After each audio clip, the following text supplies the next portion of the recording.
प्रणाम। मैं संजय भारती आज आप सबसे दो शब्द कहने की अनुमति चाहता हूं। पहले भी कहता था, आप सुनते हैं, दिल से आपका आभार भी व्यक्त करता हूं। कभी कभी हमारा कर्तव्य है आवश्यकता अनुसार अपनी बात कहनी चाहिए।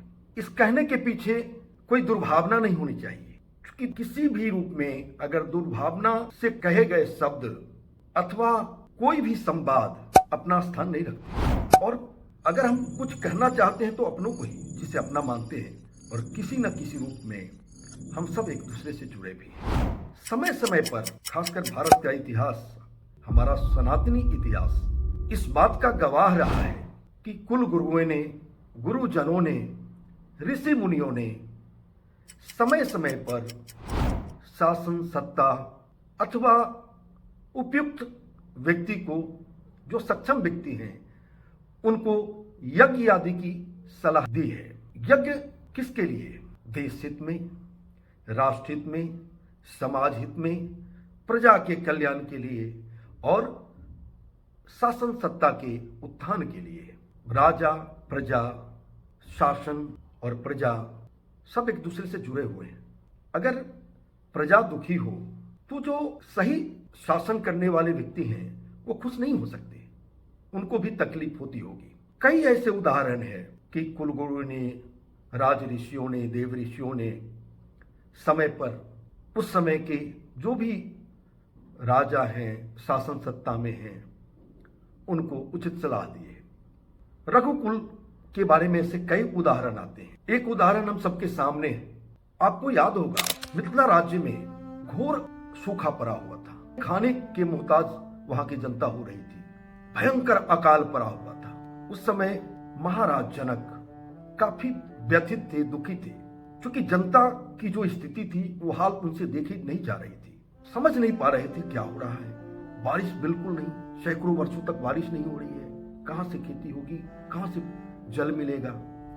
न खाने को अन्न, न पीने को जल, पानी के बिना लोग मरने लगे। बहुत दुखद स्थिति थी उस समय मिथिला की।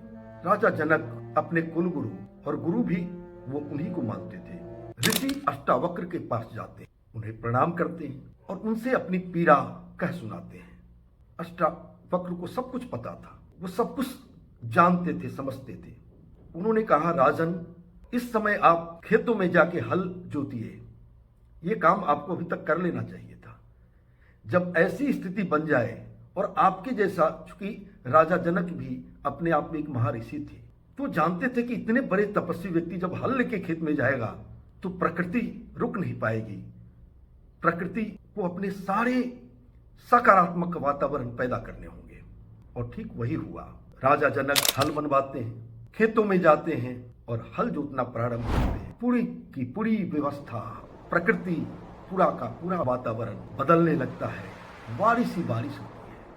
इंद्र भगवान खुश होते हैं, खूब बारिश होती है जितनी चाहिए थी। और उसी हल के कारण हमारी जगत जननी जगदम्बा प्रकट होती है। माध्यम वही हल है। जनक जी का हल, खेत में हल जोतना, बारिश होना, जनता जो त्राही त्राही कर रही थी, एक एक बूंद पानी के बिना, जल के बिना, सारे वातावरण बदल जाते हैं। राजा जब संवेदनशील हो तो जनता के कष्ट को समझती है।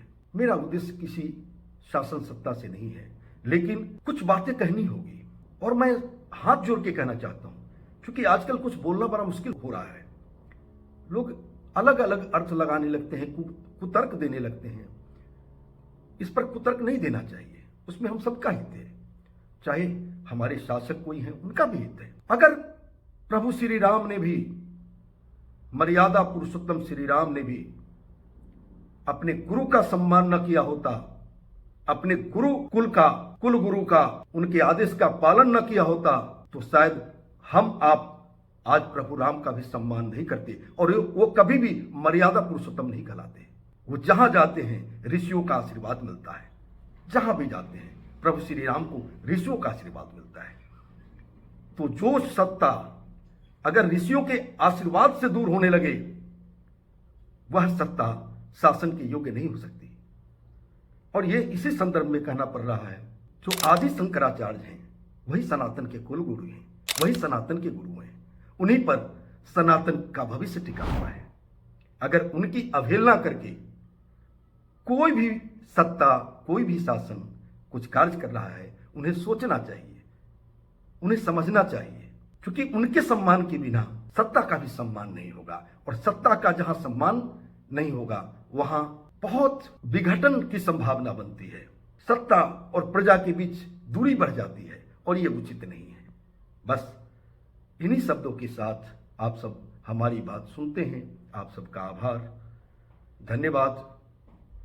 अगर आपको सही लगे मेरे विचार तो टिप्पणी करिएगा।